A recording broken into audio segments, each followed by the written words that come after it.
Hello everyone, welcome again in the next video of numerical on three-phase induction motor part 2. I'm Ganesh from KK Institute of Engineering Education and Research, Nashik. Welcome you in this video.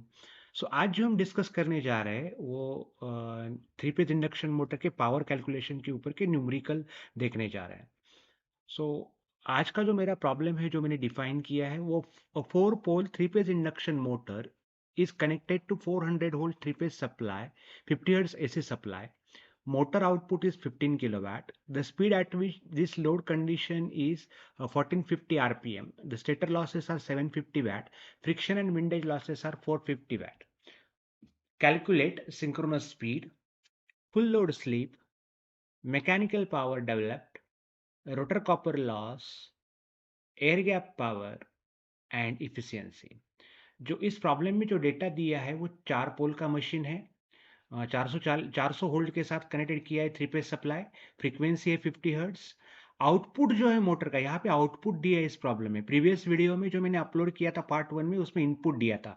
इस video में जो दिया है वो output दिया है. Motor output is 15 kilowatt, मतलब 15,000 वाट का आउटपुट पावर है. और उस वक्त जो मोटर का स्पीड है वो 1450 आरपीएम है.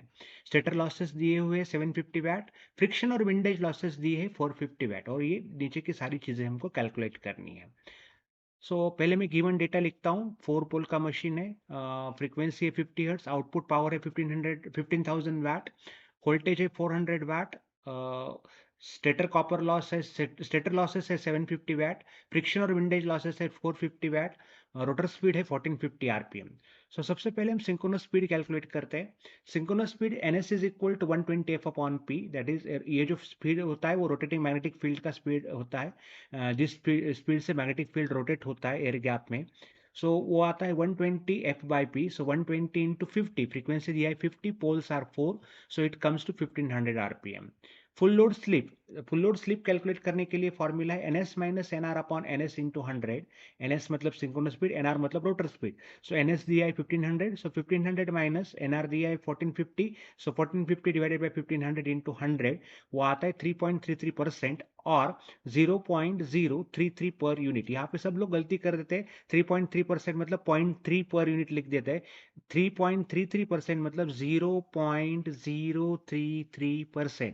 ये गलती बहुत लोगों से होती है. तो यहाँ पे ध्यान देके कीजिए. आपको 100 से डिवाइड करना है तो आंसर आता है 0.033 पर यूनिट, जो आगे जाके हमको कैलकुलेट करना है. मैकेनिकल पावर डेवलप जो करना है उससे पहले हम पावर फ्लो डायग्राम देखते हैं फिर से. इनपुट पावर में से स्टेटर लॉसेस माइनस करोगे तो एयर गैप पावर मिलता है. एयर गैप पावर में से कॉपर लॉसेस माइनस करोगे तो मैकेनिकल पावर मिलता है. मैकेनिकल पावर में से फ्रिक्शन और विंडेज पावर लॉस माइनस करोगे तो पी आउट पावर मिलता है. लेकिन इस प्रॉब्लम में दिया ही पी आउट है. अगर आपको पी आउट दिया हुआ है आपको पीएम कैलकुलेट करना है. आपको राइट हैंड साइड से लेफ्ट हैंड साइड की तरफ जाना है. आउटपुट में अगर मैं फ्रिक्शन और विंडेज लॉसेस करता हूं तो मैकेनिकल पावर मिल जाएगा. मैकेनिकल पावर का फॉर्मूला होगा आउटपुट पावर प्लस फ्रिक्शन और विंडेज लॉसेस.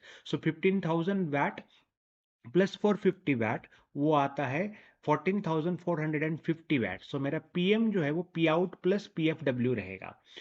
अभी मुझे कैलकुलेट करना है rotor copper loss. Rotor copper loss तैयार करने से पहले हम उसका फॉर्मूला देखते हैं. PG S to PCR S to PM is nothing but 1 S to S S to 1 minus S. तो आप यहाँ पे देख लो, पीजी कैलकुलेट करना है. पीजी बाय 1 इज इक्वल, हमको नोन क्या है PM. PG sorry PCR calculate करना है.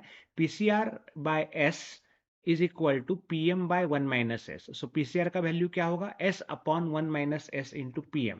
PCR is equal to S upon 1 minus S into PM. अगर आप यहाँ पे देखोगे तो PCR by S is equal to PM upon 1 minus S. इस फॉर्मूला में हम अगर एस की वैल्यू सब्स्टिट्यूट करते हैं, दैट इज स्लिप. यहाँ पे स्लिप पर यूनिट में सब्स्टिट्यूट करना है. 0.0333 डिवाइडेड बाय 1 माइनस 0.0333. 450 वैट, अगर वो आता है 530 वैट.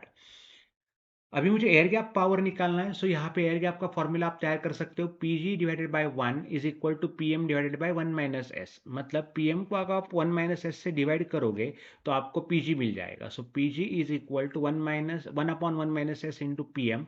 1 अपॉन 1 माइनस 0.0333 इंटू 15,450, वो आएगा 15,982 watt. 15,982 watt. or you can calculate this using the air gap power Pg is equal to Pm plus Pcr. Pg is equal to Pm plus Pcr. तो यहाँ पे देखो Pm पता है, Pcr पता है, so how to calculate Pg?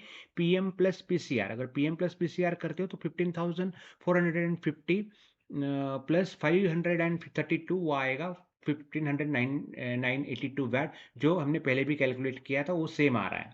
Now efficiency calculate करना है, लेकिन इफिशियंसी कैलकुलेट होता है आउटपुट अपॉन इनपुट पावर से। इनपुट पावर पता नहीं है, पीजी पता है लेकिन इनपुट पावर पता नहीं है, लेकिन आपको पीएस पता है। सो इनपुट कैसे निकालोगे? पीजी प्लस पीएस अगर आप करते हो, air gap power plus PS करते हो, तो 15,982 प्लस 750 वैट अगर आप करोगे तो वो आता है 16,732 VAT. So efficiency is equal to P out by P in into 100. So output power है, प्रॉब्लम में दिया हुआ 15,000 watt डिवाइडेड बाय 16,732 into 100, तो इफिशियंसी आता है 19.65%। तो होप आपको ये वीडियो समझ में आ गया होगा। अगर कुछ गलती हो गई हो तो please comment me in the chat box and subscribe my channel. Thank you.